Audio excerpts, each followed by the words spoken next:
안녕하세요. 반갑습니다. 어떻게 하면 우리 아들들을 조금 더 멋있게 잘 키울 것인가에 대한 고민을 하는 시간이죠. 오늘은요, 아들들의 문해력에 대해서 한번 이야기를 해보려고 합니다. 문해력 정말 많이 들어보셨을 거예요. EBS에서도 방영도 했고요. 그리고 서점에 가면, 시중에 있는 서점에 가면 굉장히 많은 문해력 책들이 쏟아져 나와 있죠. 네, 그만큼 문해력이 굉장히 중요하다. 그리고 현재 우리 아이들이 문해력이 꽤 많이 부족하구나 라는 것을 우리가 볼 수 있는 그런 모습이 아닌가 싶습니다. 문해력이라고 하면 이제 어떤 글을 보고 문자를 보고 이해하는 능력을 이야기하죠. 그래서 어떤 문장이나 글을 봤을 때 그 표면적인 어휘와 내용들을 이해할 뿐만 아니라 글쓴이가 의도한 목적과 방향을 내가 가진 배경 지식을 활용해서 동원해서 조금 더 정확하게 풍부하게 잘 해석하고 이해하는 능력을 문해력이라고 할 수 있을 텐데요. 우리 아이들 문해력이 실제로 많이 부족하죠. 네. 교실에서 이제 학교에서 보면 1, 2학년도 그렇지만 이제 3학년이 되면 교과목이 9개로 늘어납니다. 국수, 사과형, 음미, 체, 실 네, 이렇게 해서 9과목으로 늘어나고 가장 대표적인 어휘가 많이 들어가는 부분이 사회와 과학이 추가가 되죠. 그래서 학습량도 많아지고 어휘량도 굉장히 많아지는데 더불어서 어휘의 수준이 올라갑니다. 네, 어른들이 실제로 실생활에서 사용하는 그 언어들을 어휘들을 그대로 사용해서 배우기 때문에 어휘의 수준도 굉장히 높아진다라는 게 우리 아이들이 크게 느끼는 부담인데요. 사회나 과학 같은 대표로 이제 수업을 하다 보면 배울 내용에 많은 어휘들이 나오는데 아이들이 모르는 어휘들이 굉장히 많을 때가 종종 있어요. 그래서 그걸 설명해 주지 않으면 아이들이 우리가 배워야 될 그 수업 내용을 제대로 이해하지 못하는 경우가 정말 많습니다. 그래서 수업을 시작하기 전에 모르는 어휘가 뭐뭐 있어. 그래서 이렇게 체크를 하거나 또는 이건 모르겠다. 이제 어느 정도 가르쳐 보면 알게 되잖아요. 그래서 수준을 알게 되니까 모르겠다 싶은 것들을 미리 한번 뜻풀이를 해줘야 그래야 아이들이 저건 어떤 개념이고 어떤 내용들을 이야기하는구나라는 걸 이해할 수 있고요. 그리고 더불어서 그것들을 이해해야 모둠 활동을 하든 조사학습 활동을 하든 토론 토의를 하든 할 수 있잖아요. 그래서 기본적으로 어휘를 알려주고 설명해주고 풀이해주는데 상당 시간을 소요해야 되는 네, 그런 상황들을 보면서 생각보다 우리 아이들이 문해력, 어휘력이 굉장히 부족하다. 근데 제가 문해력과 어휘력을 같이 쓰잖아요. 그런 의미는 문해력을 갖추기 위해서 가장 기본은 어휘이기 때문입니다. 네, 어휘를 제대로 알고 있어야 문해력이 풍부해지죠.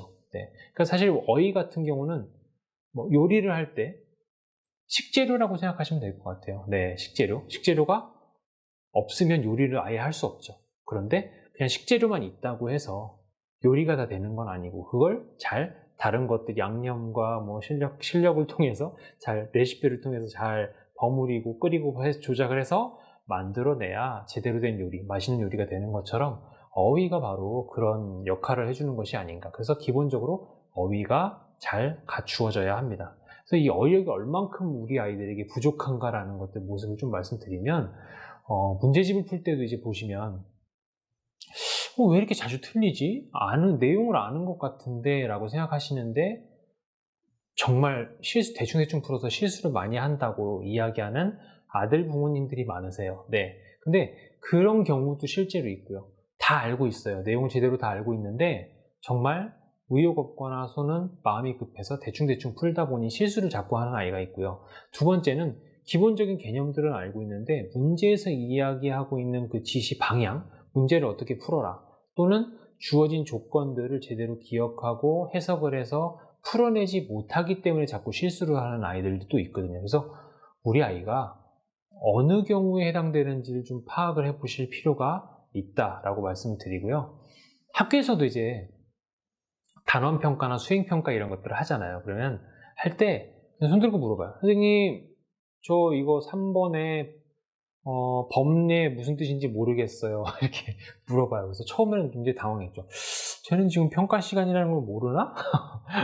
그런데 이제 사실 뭐 초등학생들 같은 경우에는 아직 잘 모를 때니까요. 그러면 이제 설명을 평가가 아니라면 얼마든지 설명을 해주지만 이제 평가기 때문에 이제 중고등학교, 대학교 가면 평가 시간에 이루어지는 어떤 그 평가 내용에 대해서는 개념을 설명해 주거나 이해시켜 주지 않잖아요. 그래서 그런 것들 좀 연습시키기 위해서 이제 설명을 해 주지는 않고 시험이 끝나고 나면 이제 설명을 해 주고 했는데, 뭐 이제 더 나아가서는 선생님 저 주관식 1번 무슨 뜻인지 모르겠어요, 이렇게 얘기하는 친구들도 정말 종종 나옵니다. 네, 그러니까 문제를 읽어도요, 문제가 사실 그 문제에 나와 있는 단어나 이런 것들이 어렵지 않잖아요. 왜냐하면 평균적으로 아이들이 그거는 이해하고 문제를 풀어나갈 수 있도록, 그게 평가의 목적이 아니기 때문에 어렵지 않은데, 그게 뭘 하라는 의미인지를 잘 해석을 못하는 거예요.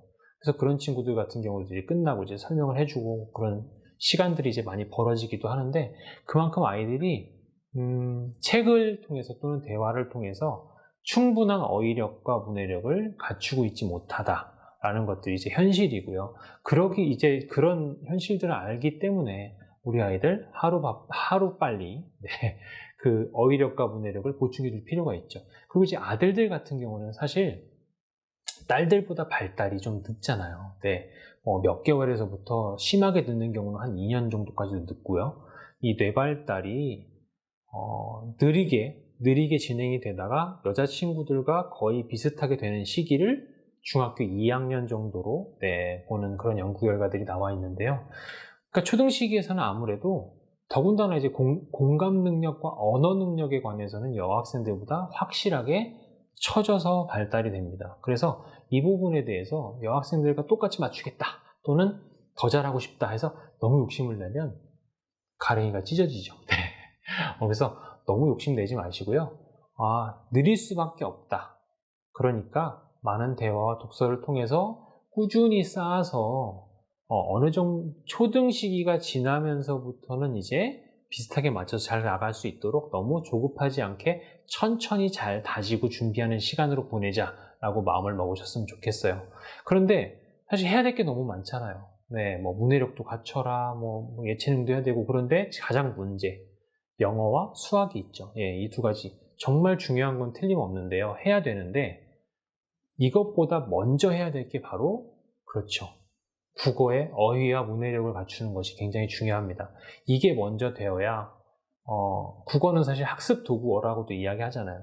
이게 제대로 되어야 다른 과목의 내용들을 이해하고 받아들이고 활용하는데도 충분히 효과적으로 학습을 할 수 있는데, 그게 되지 않는 상태에서 나머지 내용들을 머릿속에 암기만 하고 집어넣는다고 해서 응용이 되거나 좀 더 효과적으로 팍팍팍팍 발전할 수 있는 그러한 환경이 만들어지질 않죠. 그래서 그런 것보다 중요합니다. 영어 수학도 중요합니다. 하지만 그거에 앞서서 문해력을 키울 수 있는 노력과 시간을 충분히 확보해 주셔야 된다라는 거 꼭 기억해 주셨으면 좋겠습니다.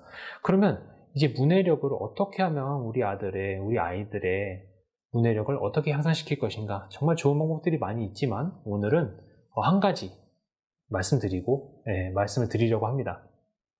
그 한 가지가 바로 대화인데요. 대화. 네. 뭐 특별한 게 나올 줄 알았는데 실망하셨나요? 네. 너무나 중요한 이야기인데요. 아이들이 어려서부터 태어나서 가장 먼저 배우는 방법은 듣는 거죠. 네, 듣는 겁니다. 듣고 조금 더 성장하면 말을 하죠. 그래서 주고받고 이야기를 하면서 배우고, 그 다음에 책이나 영상물을 통해서 이제 배우기 시작하는데요.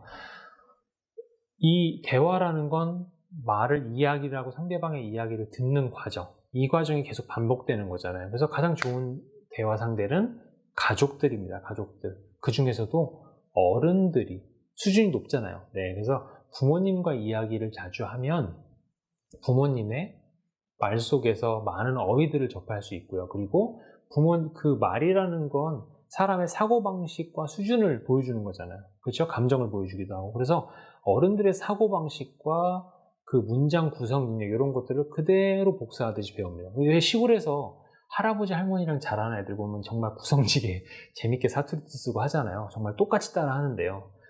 그만큼 부모님들의 언어 생활이 아이들에게 미치는 영향은 절대적이다. 그리고 보다 더 확실한 건 직접 아이와 대화를 수시로 많이 하시는 거. 그걸 통해서 아이의 어휘와 언어 능력이 성장할 수 있는데, 제가 많이 쓰는 방법, 뭐 이야기는 많이 합니다. 이야기는 건수 만들어서 이야기 많이 하고 많이 하는데, 거기서 이제 한 가지 제가 썼던 방법을 좀 말씀드리면, 아이들이 이미 쓰고 있는 말이에요. 그런데 그 말을 대체할 수 있는, 조금 더 어렵거나 또는 생소하고 잘 사용하지 않을 법한 그런 말들을 사용해주면 아이들이 처음에는 갸우뚱하고 그게 무슨 말이야?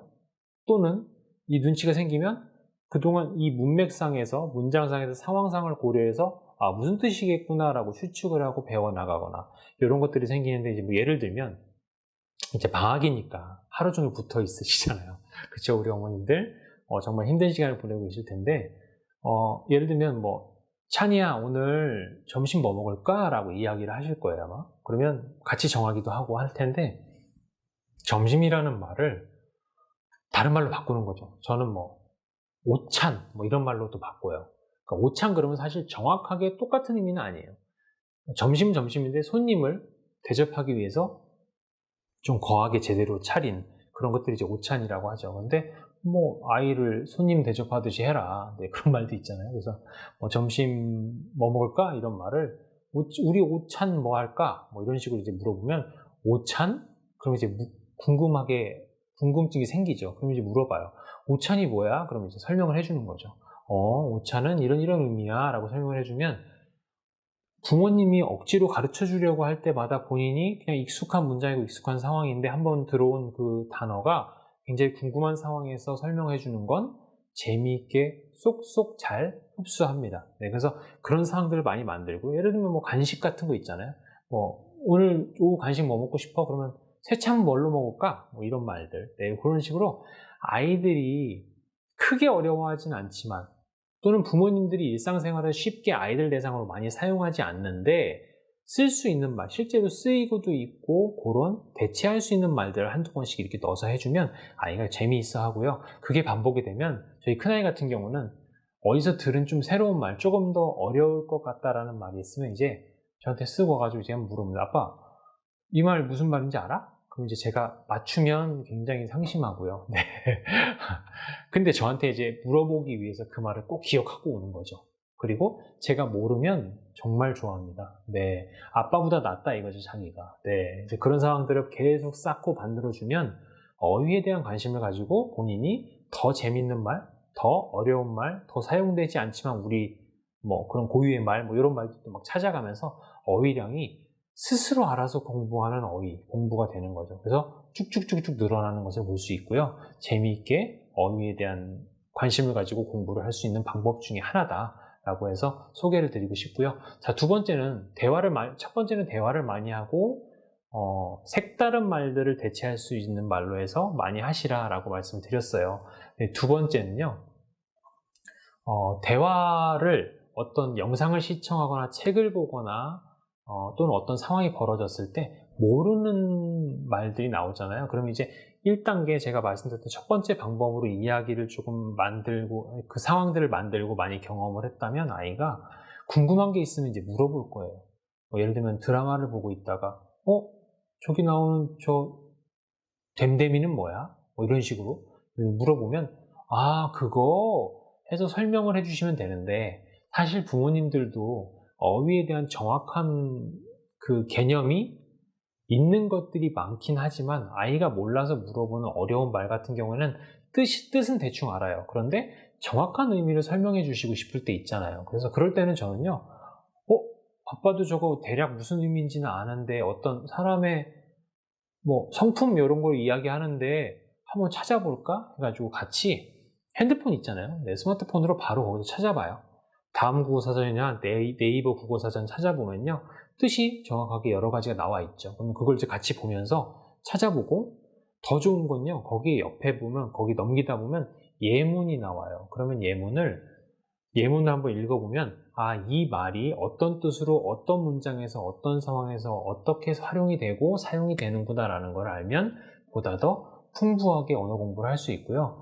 그렇게 자기가 모르는 거를 바로바로 내가 직접 찾아보고 해결하려고 하는 태도를 또 배울 수 있어서 그게 다른 과목이나 다른 공부를 할 때도 좀 더 파급되는 그런 방법들을 본인이 모르면 바로 찾아보고 해결한다라는 습관을 들이는데도 굉장히 큰 도움이 될 수 있습니다. 그래서 오늘은 문해력을 향상시키는, 어휘력을 향상시키는 방법 첫 번째로 대화에 대해서 말씀을 드렸고요. 주말에 이제 한파가 또 찾아왔잖아요. 그쵸? 네, 그래서 추워서 이제 밖에 나가시기 힘든데, 이런 한파 덕분에 가족이 맛있는 간식 준비해서 뭐 책을 함께 읽거나 또는 뭐 영상을 함께 보시면서 좀 수다 좀 한번 제대로 떨어보시는 건 어떨까 싶습니다. 네, 그래서 오늘은 문해력 첫 번째 시간으로 영상을 준비를 했고요. 다음 시간에는 우리 아들들의 문해력을 성장시킬 수 있는 또 좋은 방법을 영상으로 준비해서 찾아뵙도록 하겠습니다. 오늘 영상 시청해 주셔서 감사드리고요. 주말 건강하게 보내십시오. 또 뵙겠습니다. 감사합니다.